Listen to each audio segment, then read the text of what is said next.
बहुत ही important topic जो TGT PGT के लिए महत्वपूर्ण है।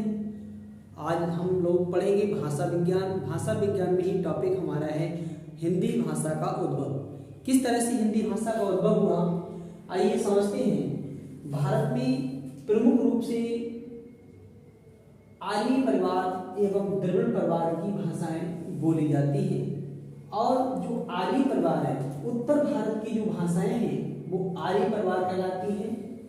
उत्तर भारत की जो भाषाएं हैं उनको हम आर्य परिवार और दक्षिण भारत की जो भाषाएं हैं उनको हम द्रविड़ परिवार की भाषा कहते हैं।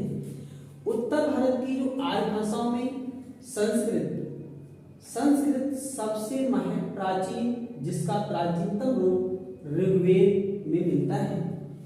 संस्कृत को आर्य भाषा या देव भाषा भी कहते हैं। संस्कृत को आर्य भाषा या देव भाषा भी कहते हैं। हिंदी इसी आर्य भाषा संस्कृत की उत्तराधिकारी है। जो हिंदी हमारी भाषा है वो इसी आर्य भाषा संस्कृत की उत्तराधिकारी है। भारतीय आर्य भाषा को 3 कालखंडों में विभक्त किया गया है। प्राचीन भारतीय आर्य भाषा काल जो 1500 ईसा पूर्व से 500 ईसा पूर्व तक, और मध्यकालीन भारतीय आर्य भाषा काल जो 500 ईसा पूर्व से 1000 ईसा पूर्व तक। इसी प्रकार से हमारा है आधुनिक भारतीय आर्य भाषा काल जो 1000 ईसा पूर्व से अब तक है।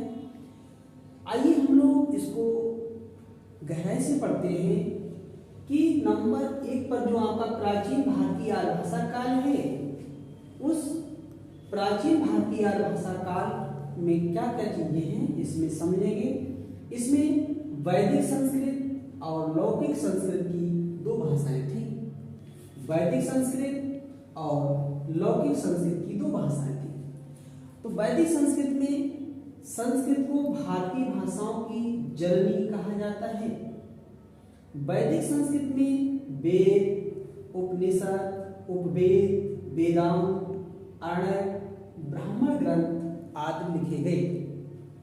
इसी प्रकार से जो लौकिक साहित्य संस्कृत है उसमें जो संस्कृत भाषा हमारी रामायण, महाभारत, पुराण आदि को लेकर परिवर्तित साहित्यिक रचनाएं में हुई हैं वह लौकिक संस्कृत कहलाती है। संस्कृत हमारी कैसी भाषा है, कई बार पूछा गया। संस्कृत संयोगात्मक भाषा है, कई बार इस प्रश्न को पूछा गया है। जबकि हिंदी हमारी वियोगात्मक भाषा है।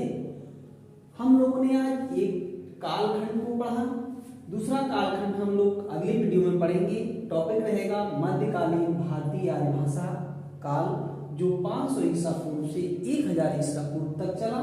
इसमें 3 भाषाएं हम लोग पढ़ेंगे।